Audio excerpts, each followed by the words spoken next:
다시 환영하고 축복합니다. 저희 예배 시작하기 전에 옆에 있는 분들과 인사 나누며 시작하면 좋겠습니다.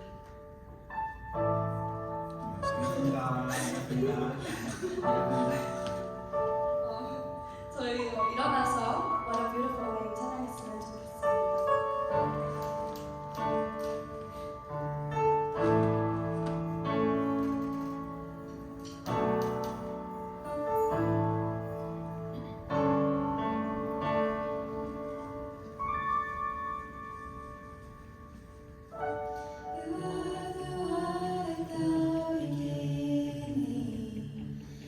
With God the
지금 이곳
우리가 바라볼 주님이 있기 때문에 그렇습니다.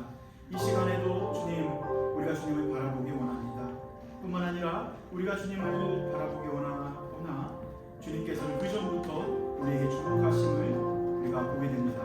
오늘 이 시간 다시 한번 주님과의 만남이 있게 하시고 예배를 통하여 다시 한번 회복이 있게 하시며 또한 주님의 임재를 경험할 수 있는 그러한 시간 되게 해달라고 함께 기도하며 주 앞에 나아가도록 하겠습니다. 기도하겠습니다. 할렐루야. 주여 아버지 감사합니다. 다시 한번 우리가 주님을 보기 원합니다.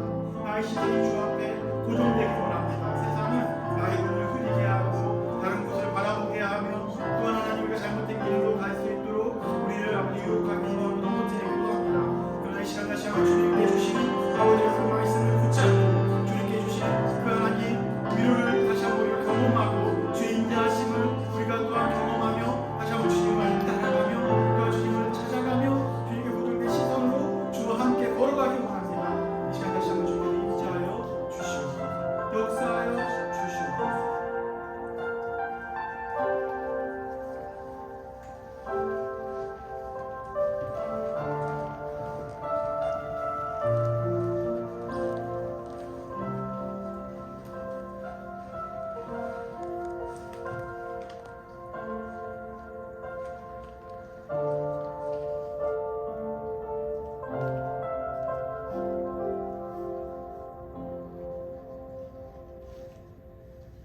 기도드리겠습니다. 하나님 아버지, 오늘도 이 자리에 모여 함께 예배 드릴 수 있음에 감사드립니다. 주님과 동행하는 삶 속에서 저희 삶에 있는 모든 것들에 감사를 드립니다. 허락하신 환경과 손길과 만남과 고난을 통해 하나님의 은혜를 경험하고 하나님이 예비하신 최선의 길에 이끌되며 평안을 얻길 원합니다. 뜻이 하늘에서 이루어졌듯이 저희가 살아가는 이 땅에서도 하나님의 뜻이 이루어져가는 삶을 살아가기 원합니다. 늘 기쁨과 감사 속에서 살아가며 하나님 나라를 이 땅에서도 누릴 수 있는 지혜를 간구합니다. 한 주를 돌아보며 저희 죄를 이 자리에서 회개드립니다. 주변 사람들과 화평을 이루었는지 스스로 잘 절제하였는지 최선을 다하며 살았는지 즐거움을 누리고 살았는지 돌아보며 주님 앞에 저희의 연약함을 고백합니다. 동시에 오늘 주 이 시간을 통해 성령님으로 새롭게 되어 각자의 십자가를 지고 가는 삶의 여정을 이어나가길 원합니다. 하나님께서 허락하신 이 필리 뉴라이프 선교교회 공동체를 통해 아버지 하나님의 사랑을 경험하기 원합니다. 이 교회를 섬겨주시는 수많은 손길들의 축복을 허락하시고 늘 섬김의 자리에서 수고하시는 모든 분들의 지혜와 건강을 지켜주시고 예수님과 동행하는 삶 가운데 누리는 복들을 누리며 기쁨이 넘치는 삶을 살기를 원합니다. 그리하여 늘 멈추지 않는 기도 가운데 발전하는 이 교회가 큰 사명을 감당할 수 있는 교회로 성장하게 하소서. 모든 말씀 주께 있사오며 예수님의 이름으로 기도드립니다. 아멘.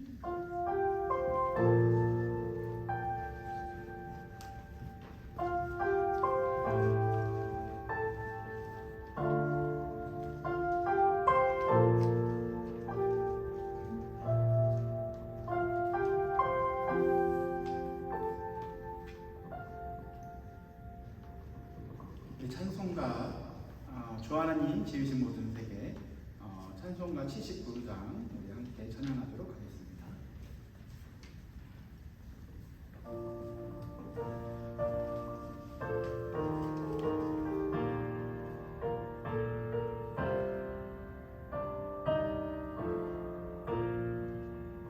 주 하나님 지으신 모든 세계 내 마음속에 그리워오네. 하늘의 별 울려 퍼지는 데서 주님의 걷는 우주의 찬美주님의 높고 위대하심을 내 영혼이 찬양하네. 주님의 높고 위대하심을 내 영혼이 찬양하네. 숲속이나 험한 산 골짜기에서 지저귀는 저 새소리들과 고요하게 흐르는 시냇물은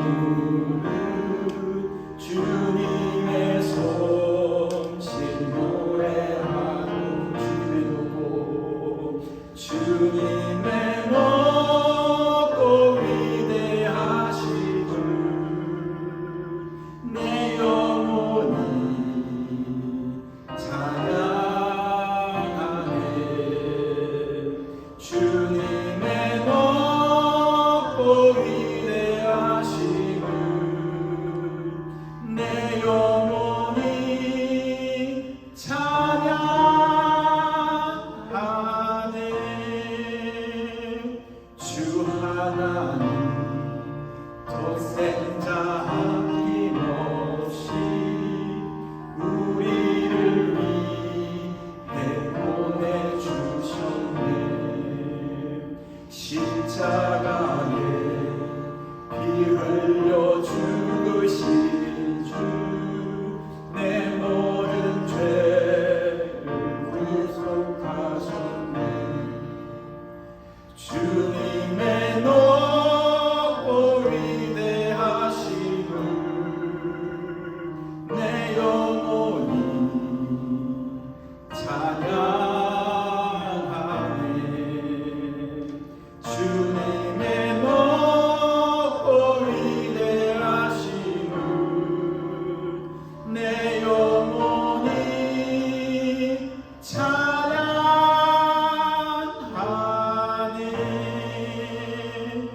내 주 예수 세상에 다시 올 때 저 천국으로 나 인도하니 나 겸손히 엎드려 경배하며 영원히 주를 찬양하리라. 주님의 높고 위대하심을 내 영혼이 찬양하네. 주님의 높고 위대하심을 내 영혼이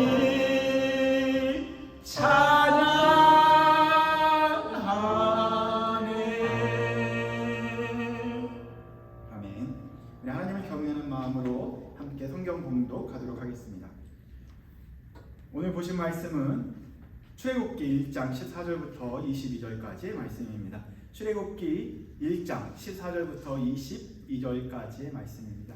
우리 다 같이 하나님을 경외하는 마음으로 일어서신 채로 일어나셔서 함께 한 절씩 교독하도록 하겠습니다. 제가 먼저 읽도록 하겠습니다. 어려운 노동으로 그들의 생활을 괴롭게 하니 곧 흙 이기기와 벽돌 굽기와 농사의 여러 가지 일이라. 그 시키는 일이 모두 엄하였더라. 애굽 왕이 히브리야 산파 십 브라라 하는 사람과 부하라 하는 사람에게 사람에게 말하여 이르되 너희는 히브리 여인을 위하여 해산을 도울 때에 그 자리를 살펴서 아들이거든 그를 죽이고 딸이거든 살려두라. 그러나 산파들이 하나님을 두려워하여 애굽 왕의 명령을 어기고 남자 아기들을 살린지라. 애굽 왕이 산파를 불러 그들에게 이르되 너희가 어찌하여 이와 같이 남자 아기들을 살렸느냐. 산파가 바로에게 대답하되 히브리 여인은 애굽 여인과 같이 아니하고 건장하여 산파가 그들에게 이르기 전에 해산하였더이다 하매 하나님이 그 산파들에게 은혜를 베푸시니 그 백성은 번성하고 매우 강해지니라. 그 산파들은 하나님을 경외하였으므로 하나님이 그들의 지방을 흥왕하게 하시니라. 다 같이 읽겠습니다. 시작. 그러므로 바로가 그의 모든 백성에게 명령하여 이르되 아들이 태어나거든 너희는 그를 나리강에 던지고 딸이거든 살려두라 하였느니라. 다시 앉아주시면 되겠습니다. 저는 어제 우리 유빈 형제님이랑 희찬 형제님이랑 유펜에서 잠깐 만났습니다. 그 유펜 어디죠? 그 왓슨스쿨 앞에서 만나서 함께 운동을 했습니다. 요즘 그 운동을 저랑 처음 했었는데 어떻게 효과 좀 보셨나요? 좀 해줘야 되는데 짐에서 저희가 찍었습니다.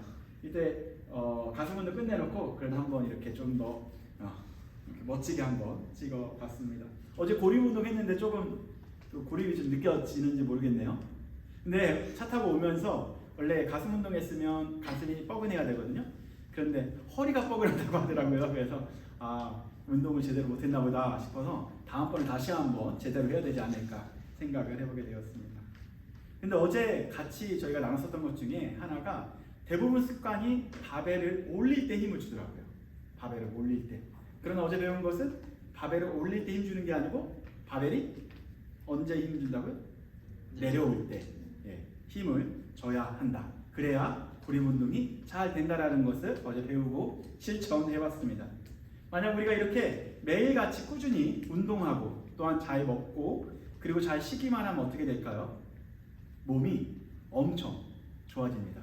지금 이미 이찬 형제님이랑 우리 유빈 형제님은 몸이 좋아요. 제가 어제 다 만져봤는데 단단하고 너무 체격이 좋더라고요.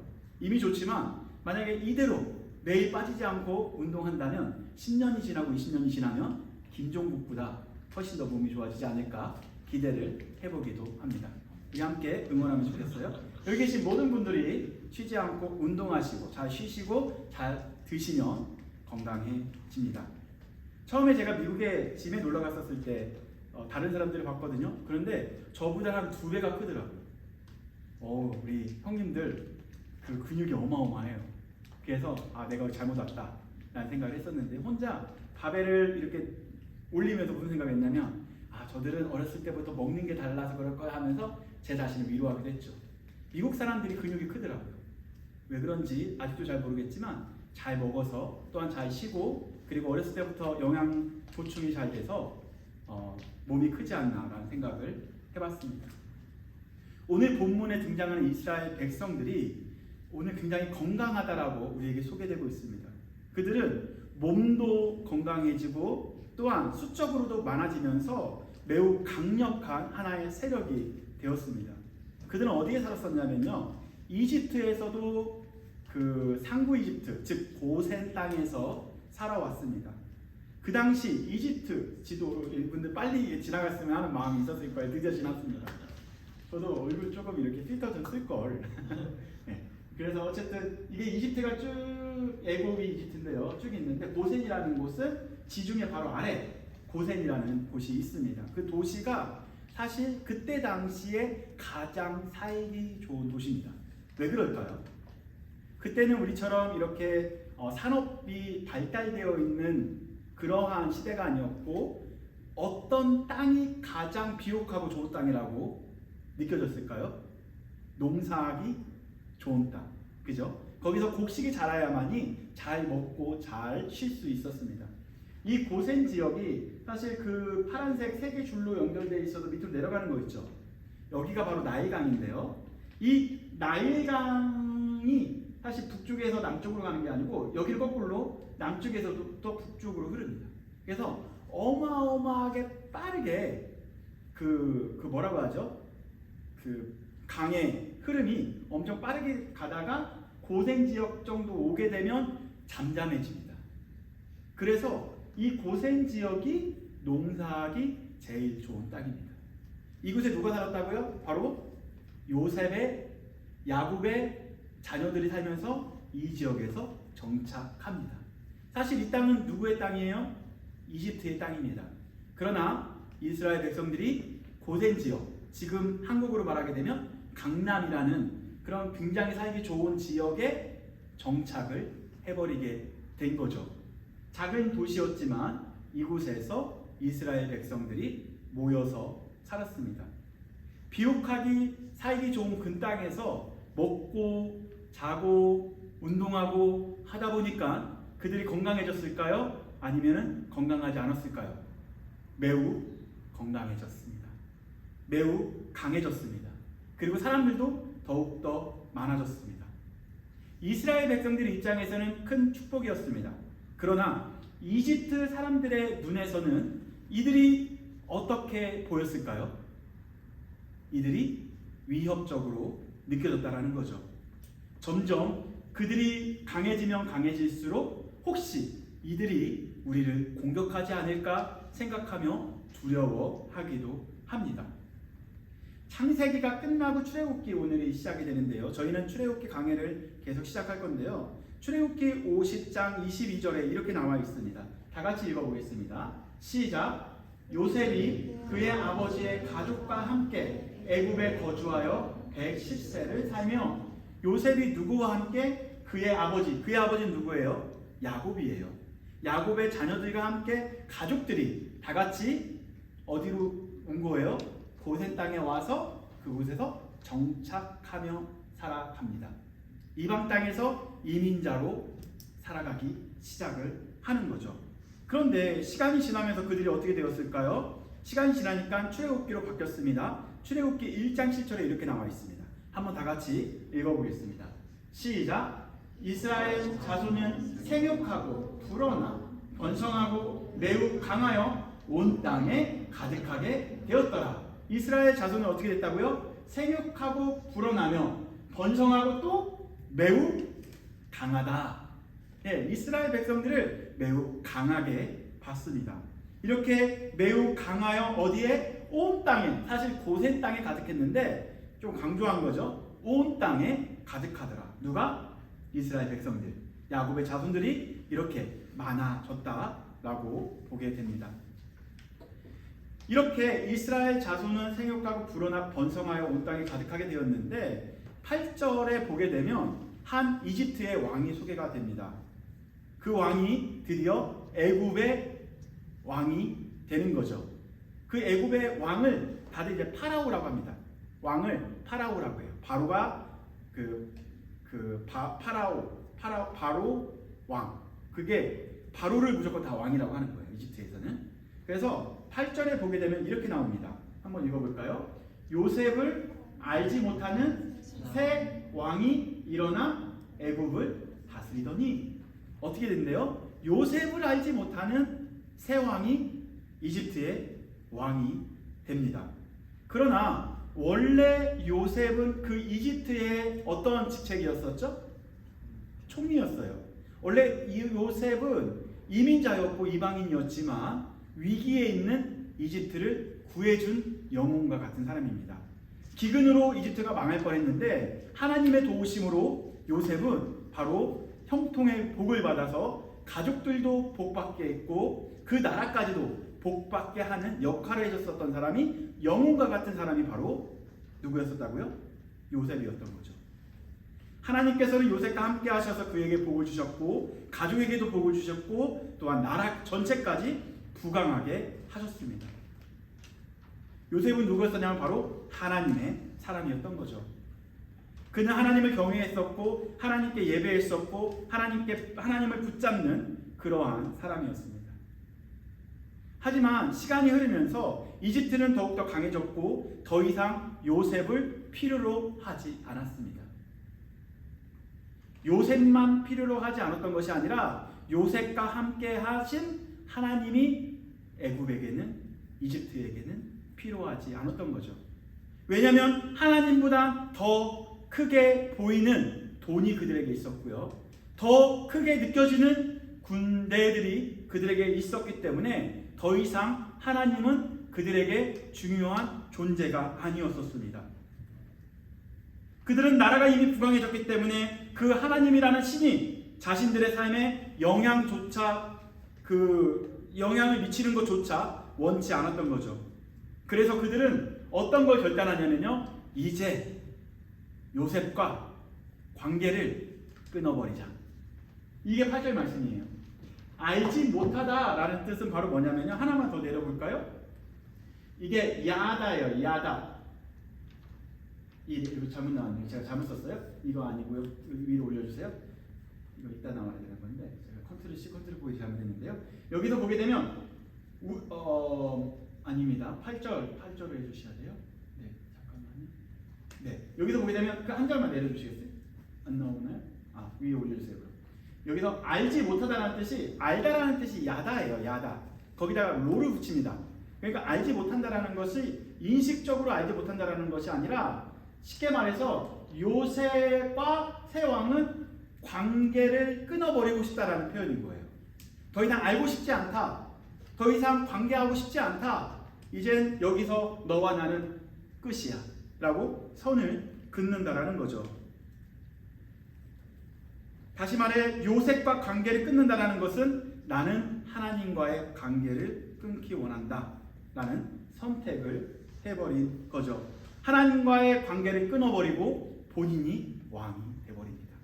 하나님이 왕 되심을 자기는 인정하지 않는다라는 거죠. 애굽은 누가 다스려야 되냐면 하나님이 다스리는 나라가 아니라 내가 다스리는 나라가 되어야 한다라는 표현이 바로 이 표현입니다. 하나님 이제 우리의 삶에 더 이상 간섭하지 마십시오가 로야다. 더 이상 알지 못하는 새 왕이 일어나 애굽을 다스리기 시작을 합니다. 그들은 요셉에게 역사하셨던 그 하나님을 일부러 잊기를 작정합니다.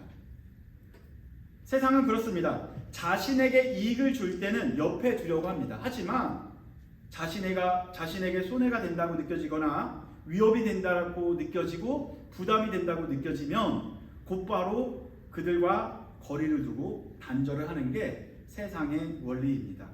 여러분들 학교를 졸업하고 세상을 나가보십시오. 여러분들에게 좋을 때는 잘해주지만 조금 이익이 없고 유익이 없다고 하게 되면 바로 세상은 여러분들과 단절할 것입니다. 처음에는 친하게 이렇게 비즈니스적으로 친하게 대하겠지만 유익이 없다고 하면 단절하는 것이 세상의 원리라는 거죠.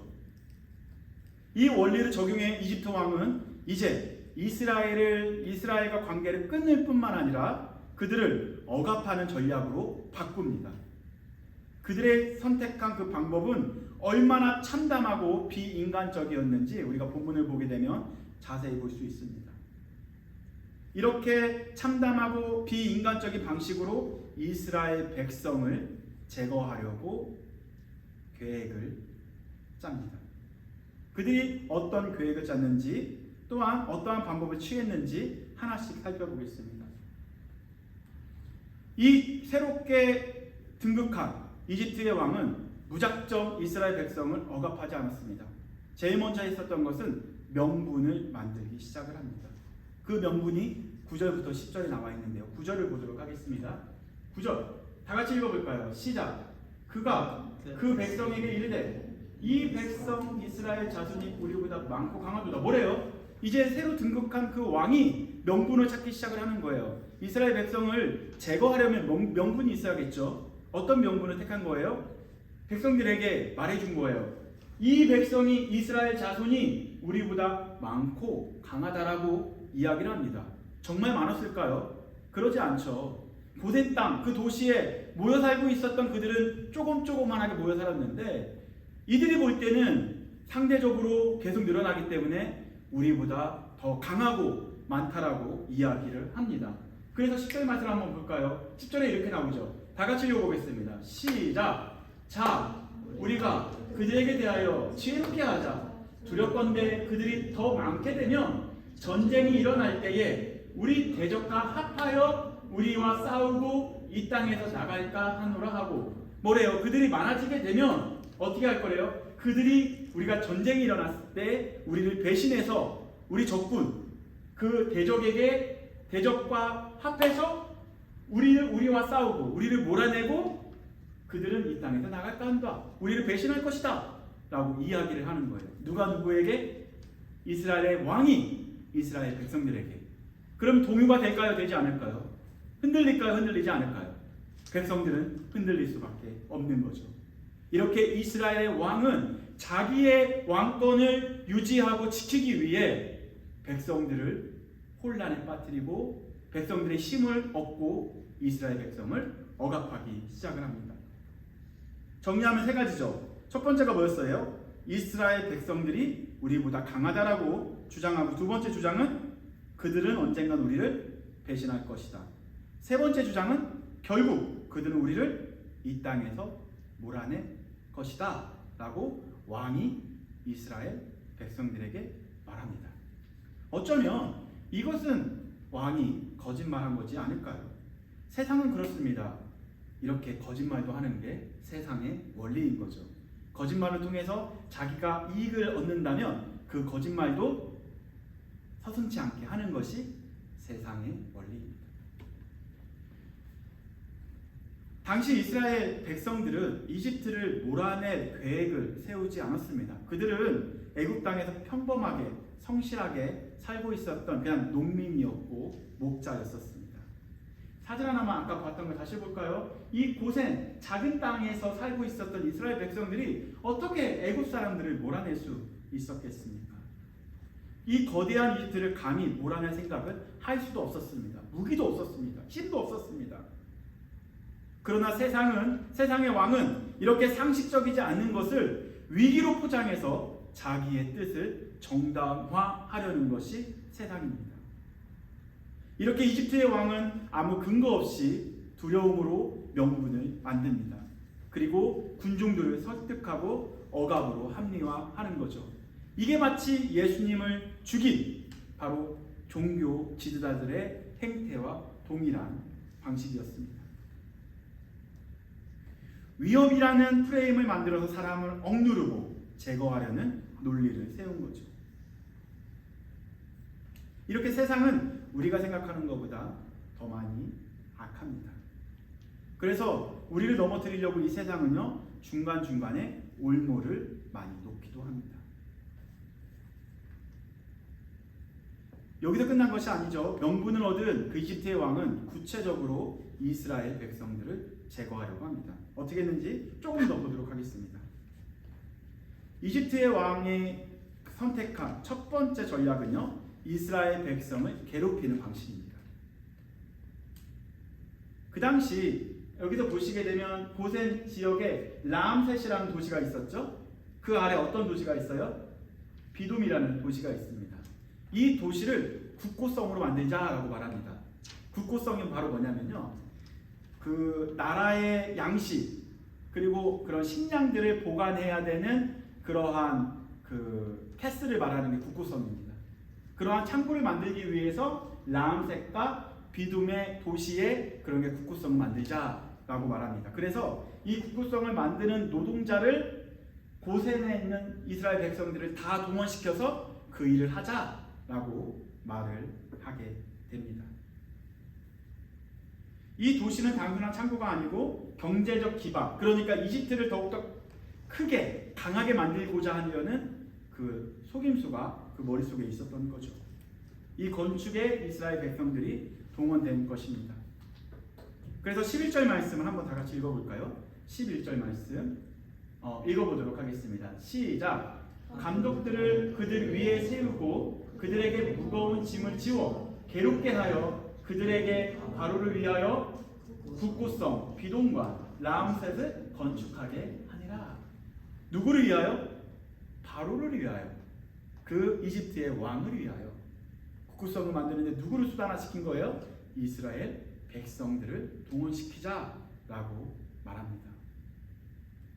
감독은 누가 감독이 되는 걸까요? 바로 이집트의 사람들이 감독이 되는 거죠. 감독을 세우고 무거운 노동을 계속시키면 그들은 아무 생각을 못하게 될 거야 하면서 그들을 억압하며 수단 삼아서 자기 나라의 경제를 부흥시키려는 그러한 속임수 계산된 전략이 그 안에 숨겨져 있었습니다. 하나님의 백성을 자기의 백성으로 삼고, 아니 자기의 백성이 아니라 자기의 노예로 삼고 이용하고 그 위에 군림하는 것이, 통치하려는 것이 세상의 방식이라는 거죠.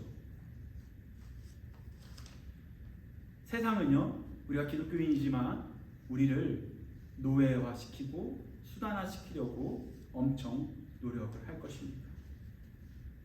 그러나 하나님의 백성은 금방 무너질까요? 하나님의 백성이 금방 무너질까요? 그러나 하나님의 백성은 무너지지 않았습니다. 그때 놀라운 일이 벌어집니다.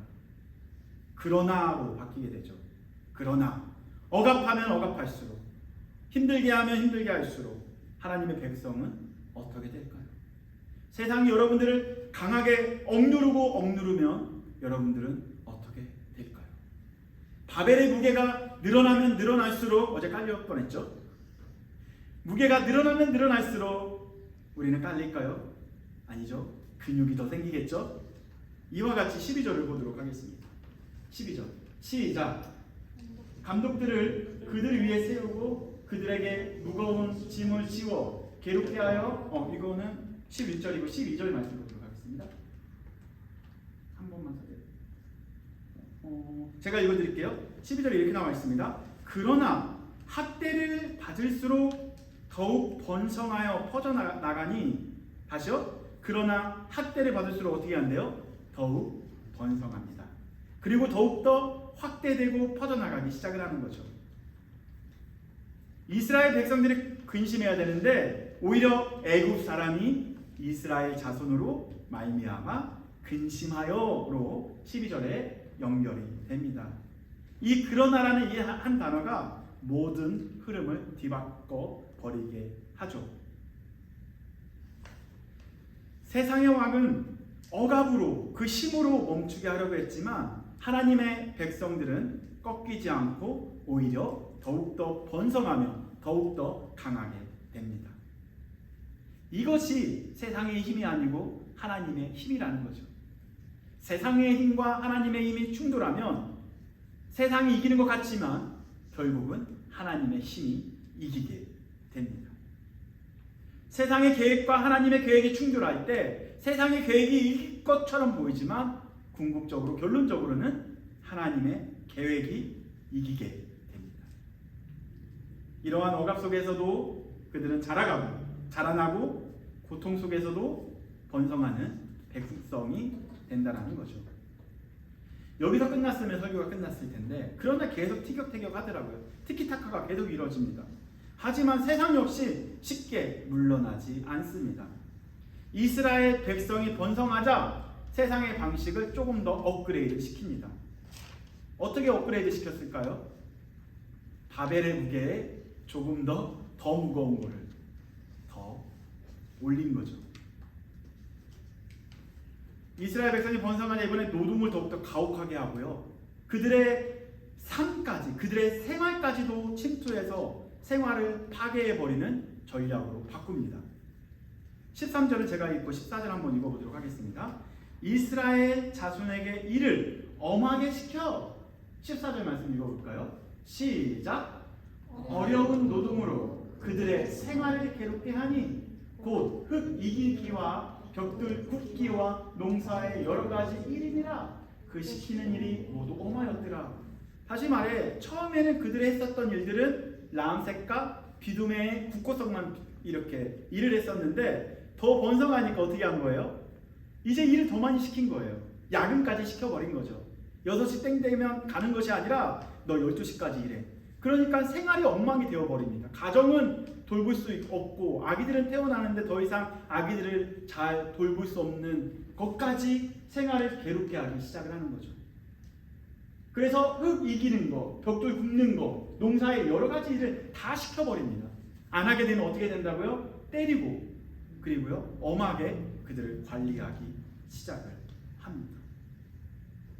단순히 그들은 일만 많아진 것이 아니라 그들은 일상까지 무너지게 됩니다. 그들은 가정을 돌볼 시간도 없었고요. 예배도 못 드리고요. 숨 쉴 틈도 없이 살아가게 돼버리는 그러한 사람이 되어버린 거죠. 이것이 바로 세상의 방식입니다. 그런데 세상은 여기서 멈추지 않습니다. 더 갑니다.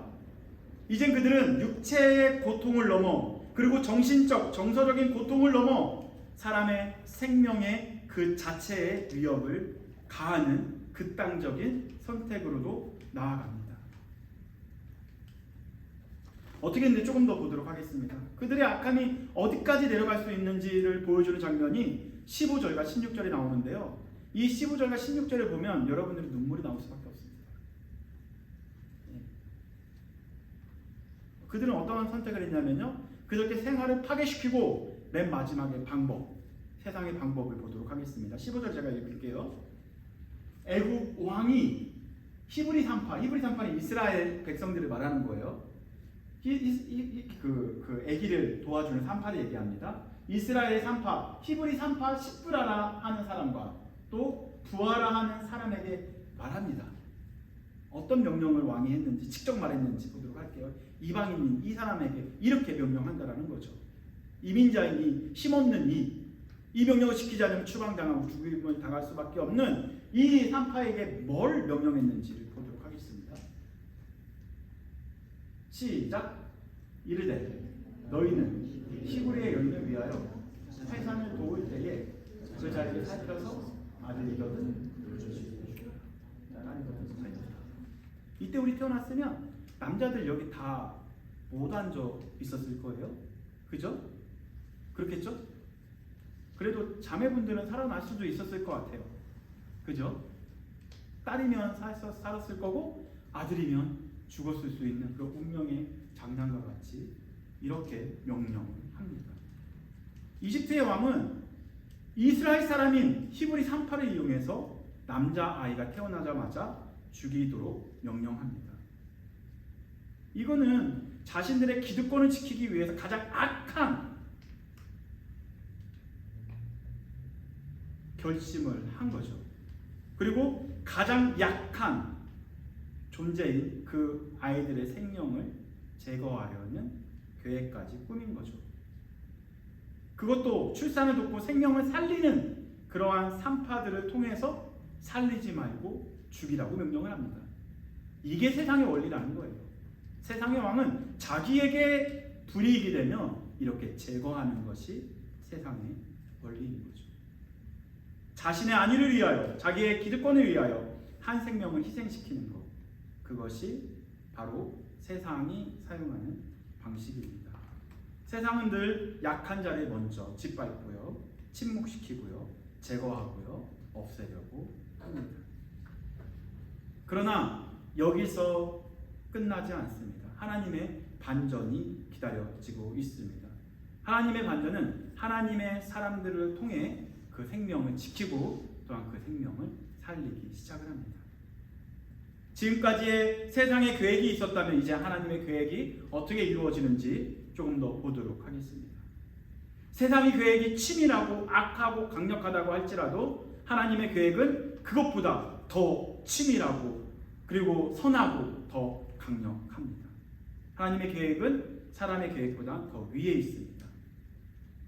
그 전하는 알리는 그러나로 다시 시작이 되는데요. 17절 말씀 다 같이 읽어보도록 하겠습니다. 시작. 그러나 산파들이 하나님을 두려워하여 애굽 왕의 명령을 어기고 남자 아기들을 살린지라. 이건 바로 뭐냐면요, 오늘 본문 읽은 거 보십시오. 산파가 계속 반복됩니다.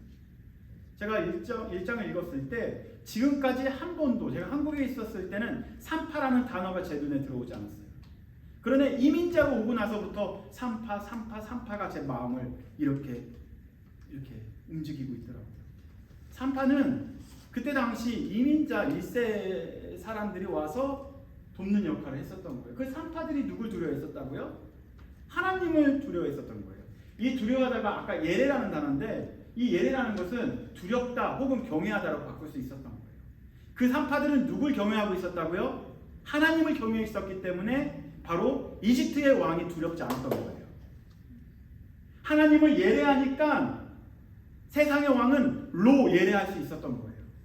우리가 하나님을 예레하지 못하니까 세상을 예레하기 시작을 합니다. 우리가 하나님을 경외하지 않으니까 세상을 두려워한다는 거죠. 우리가 하나님을 예레하면 세상을 로 예레할 수 있다는 거예요. 산파들은 그 이집트의 거대한 강국의 나라에 살았지만 그들은 약자가 아니었던 거예요. 왜? 하나님을 예레했기 때문에 왕의 명령에도 거부할 수 있는 힘이 있었던 거죠. 하나님께서는 이 산파들을 통하여 하나님의 계획을 이루어 가신다는 거예요. 아멘. 가장 연약하고 부족하고 그리고 무명인, 이름도 안 나와요. 끝까지 안 나와요. 그 산파들을 통해서 하나님의 나라의 역사를 써갔다라는 거죠. 우리가 거대한 땅, 미국이라는 곳에서 마치 이민자와 같이 연약한 존재로 우린 서 있습니다. 때로는 이 세상이 두렵죠.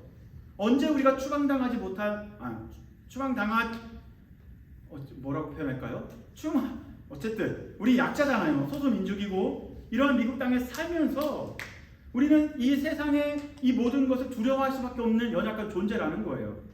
그러나 이 세상을 예배하는 것이 아니라 하나님을 예배하다 보면 이 세상의 모든 것들을 로 예배할 수 있다는 거죠. 그래서 하나님께서 그 산파들을 통해서 어떻게 했냐면요, 그들은 그 하나님을 경외하고 하나님 중심으로 살아가면서, 그리고 그들을 통하여 하나님께서는 생명을 살리고 구원의 일을 이루셨다라는 거죠. 하나님의 나라를 이루는 방식은 이렇습니다. 바로 어쩌면 이름도 없는 산파와 같은 사람들로 하여금 하나님의 뜻을 이루고 하나님의 계획을 이루어 가신다는 거죠. 세상은 우리에게 이렇게 질문합니다. 어떻게 하면 너희들이 더 강해질지 그거를 한번 질문해보고 강할 수 있는 것을 연구해봐라. 그리고 우리가 어떻게 하면 더 큰 나라를 만들 수 있을까? 그리고 우리를 위협하는 자들을 어떻게 제거할 수 있을까? 라고 세상은 우리에게 질문합니다. 그러나 하나님의 방식은 완전 다릅니다. 이름 없는 이 두 산파와 같이 가장 낮고 연약한 자들을 통하여, 다시 말해 하나님을 경외하는 사람들을 통하여 하나님의 나라를 시작하십니다.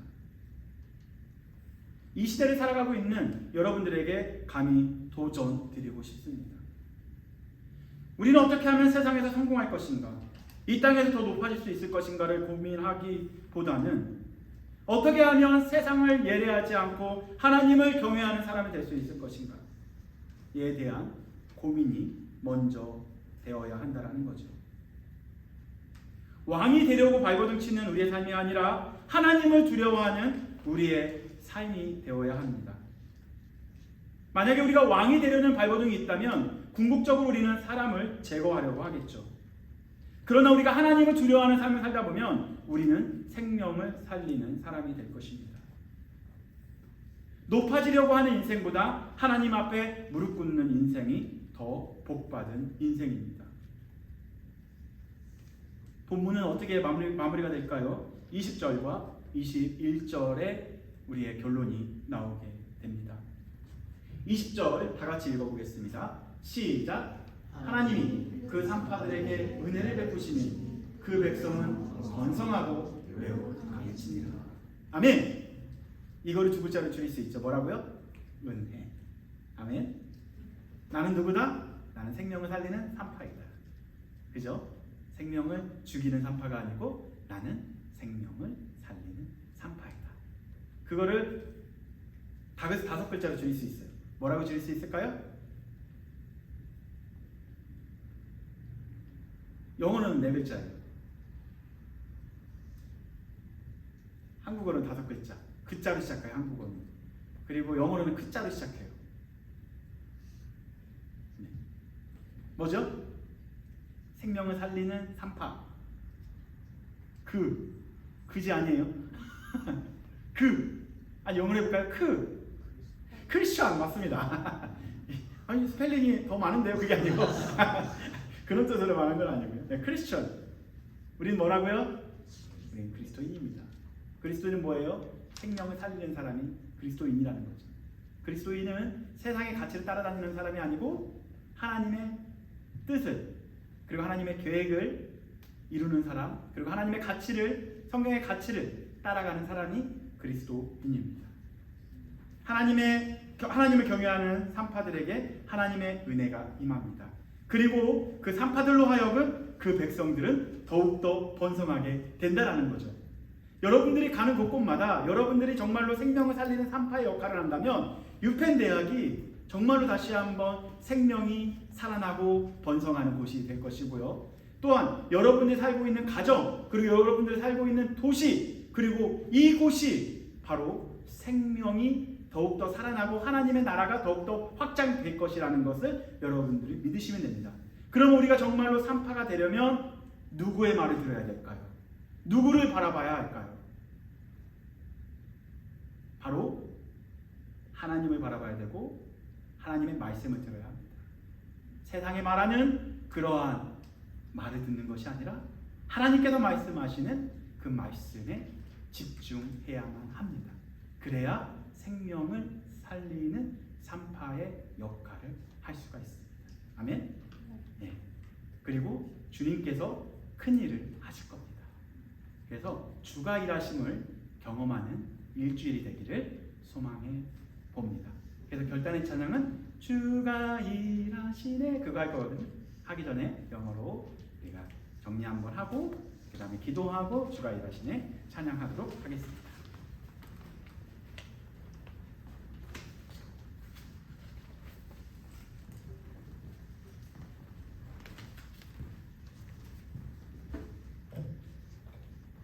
Today we started on the new series called Exodus, and it's God's plan. Today's verse was in Exodus chapter 1, verses 14 through 22. Just like regular workouts help our bodies grow stronger, the Israelites were growing strong and multiplying in Egypt. They lived in the best land and became numerous and powerful. But their growth made the Egyptians feel threatened. What was a blessing to Israel looked like danger to Egypt. This fear led to oppression and evil plans. The new Pharaoh didn't know Joseph and decided to break away from God's influence. He spread fear by claiming that the Israelites might become enemies and take over. With this excuse, he forced them into hard labor, using them to build cities for Egypt's benefit. As their suffering increased, Pharaoh hoped they would grow weaker. But God's plan was greater. The more they were oppressed, the more they multiplied.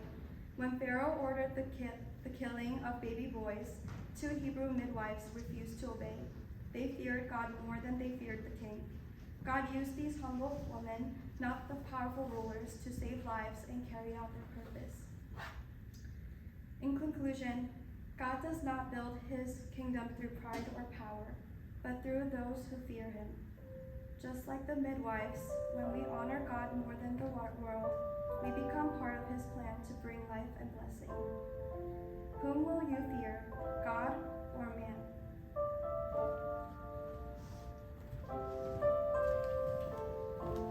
우리 잠깐 결단의 기도를 합심 기도를 하면 좋겠습니다. 잠깐 눈을 감고 참 세상이 말하는 것이 더욱더 달콤하게 들릴 때도 있고요. 더욱더 빠르게 승리하는 것처럼 보일 때도 있습니다. 참 산파로 살아가다 보면 세상의 말을 듣는 것이 훨씬 더 우리에게 유익할 때가 많이 있거든요. 하지만 하나님께서는 그러한 하나님의 나라의 백성들, 하나님의 산파들, 하나님의 사람들로 하여금 하나님의 나라를 이끌어 가시고 하나님의 계획을 성취해 가십니다. 우리 자신을 볼 때 매우 연약하고 부족해 보이겠죠. 내가 할 수 있는 일이 아무것도 없다고 느껴질 때도 있겠죠. 그러나 그러한 산파를 통해서 하나님께서 하나님의 나라를 만들어 가십니다. 하나님, 연약하고 부족한 우리가 이곳에 서 있습니다. 연약하고 부족한 무명인 우리가 이렇게 주 앞에 앉아 있습니다. 하나님, 우리를 통하여 하나님의 나라가 이루어지기 원합니다. 우리를 통하여 정말로 생명이 살아남을 경험하는 우리가 되기 원합니다. 우리를 통하여 죽어가고 있는 이 땅이 다시 살아남을 경험할 수 있는 나라가 되게 해달라고. 부족한 나지만 나를 통하여 하나님의 부활하심을 보게 하고 보여줄 수 있는 우리 교회 되게 해달라고, 우리 가정 되게 해달라고, 내가 되게 해달라고 기도하며 우리 주 앞에 나아가도록 하겠습니다. 간절히 기도하겠습니다. 기도합니다. 할렐루야. 주여 아버지 감사합니다. 하나님, 우리 연약하고 부족합니다. 우리가 할 수 있는 일, 우리가 정말 할 수 없는 일이 너무 명확하게 있어서 매번 하나님 좌절하고 하나님 우리가 능력이 없습니다라고 고백할 수밖에 없는 존재를 주 앞에 고백합니다. 그러나 주님께서 오늘도 산파를 통하여 하나님의 나라를 계획하시고 하나님의 계획을 이루어 가시는 우리가 보았습니다. 연약하고 부족한 우리라고 할지라도 하나님께서 우리를 통하여 우리 필라델피아 안에서 또한 우리 가정 안에서 또한 우리 하나님의 도시 안에서 또한 우리가 살아가고 있는 일상 안에서 하나님의 일을 이끌어가고 있는 있습니다. 우리를 사용하여 주시옵소서. 귀한 주의 자녀들을 사용하여 주시옵소서. 젊은이들을 사용하시고 우리 귀한 지상인들을 사용하시며 또 하나님 우리 다음 세대의 아이들을 주님께 사용하시고 기도의 무릎으로 하나님 아버지 죽어가고 있는 이 도시를 살려낼 수 있는 우리가 되게 하여 주시옵소서. 연약합니다. 주의 은혜가 필요합니다.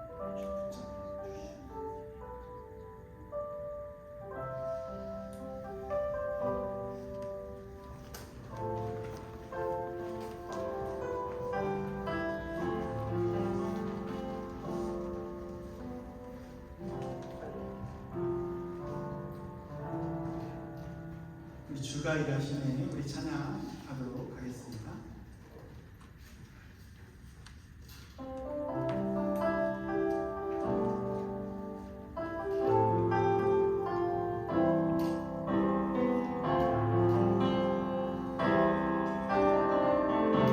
가사를 생각하면서 주님 찬양합니다.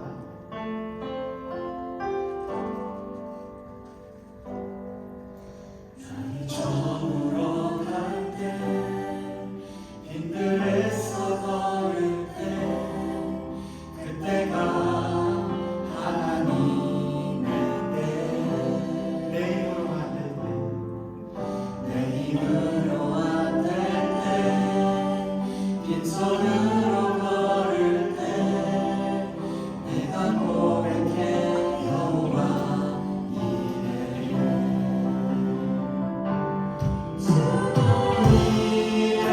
일하시네 주가 일하시네 주께 아끼지 않는 자에게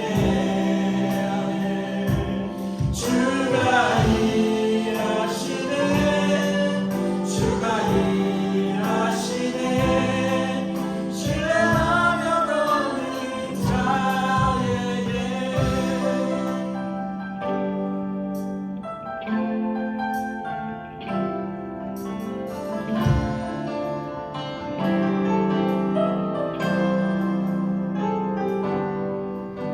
우리 모인 이곳에 주님 함께 계시네 우리의 아버지 은혜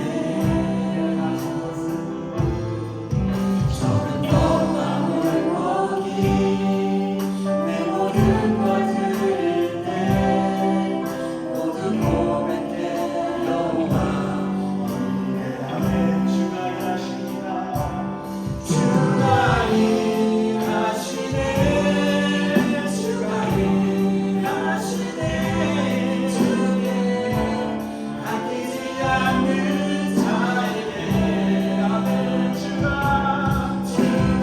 일하시네 주가 일하시네 신뢰하며 걷는 자에게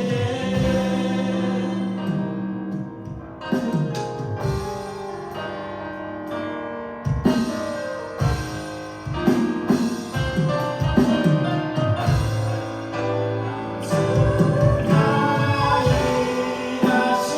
일하시네 주가 일하시네 주께 아끼지 않는 자에게 아멘 아멘 주가 일하시네 주가 일하시네 신뢰하며 걷는 자에게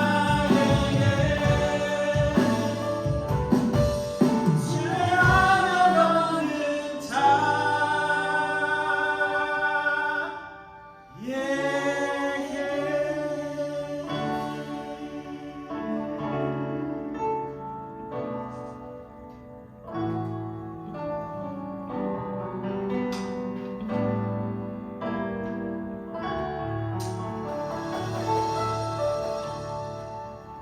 광고 말씀드리도록 하겠습니다. 이제 돌아오는 화요일부터 우리 목요일까지 15일부터 17일까지 유스 캠프가 있습니다. 신시내티에서 진행이 되는데요. 다녀오는 길에 안전하게 잘 다녀오고 우리 유스 아이들이 은혜 받고 돌아올 수 있도록 함께 기도해 주시면 감사하겠습니다. 그리고 우리가 제자 훈련 강의가 진행 중에 있는데요. 관심 있으시고 또한 신앙에 궁금하신 분들이 있으시면 이 줌으로 들어오시면 되겠습니다. 그리고 지금 출타하신 분들이 많이 계십니다. 한국에 잠깐 방문하신 분들도 계시고 또한 여러 가지 타주에서 인턴하시는 분도 계시고 하실 때마다 기억나실 때마다 우리가 기도로 함께하면 힘이 날 것 같습니다. 잘 다녀올 수 있도록 기도 부탁드리겠습니다. 네, 그러면 우리 하나님의 사랑이 찬양하면서 축복하고 모든 예배 축도로 마치도록 하겠습니다. 우리 많이 없지만 우리 이렇게 마지막 찬양은 일어나서 할까요? 마지막이니까 일어나서 서로 이렇게 돌아다니시면서 하셔도 됩니다. 하나님의 사랑이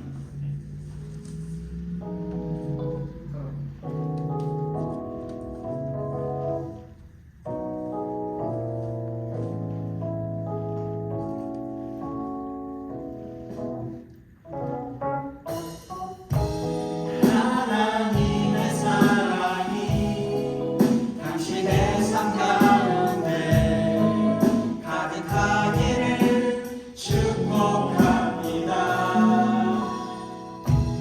하나님의 은혜가 우리 가운데 가득하길 기도합니다. 가득하길 기도합니다. 가득하길 기도합니다.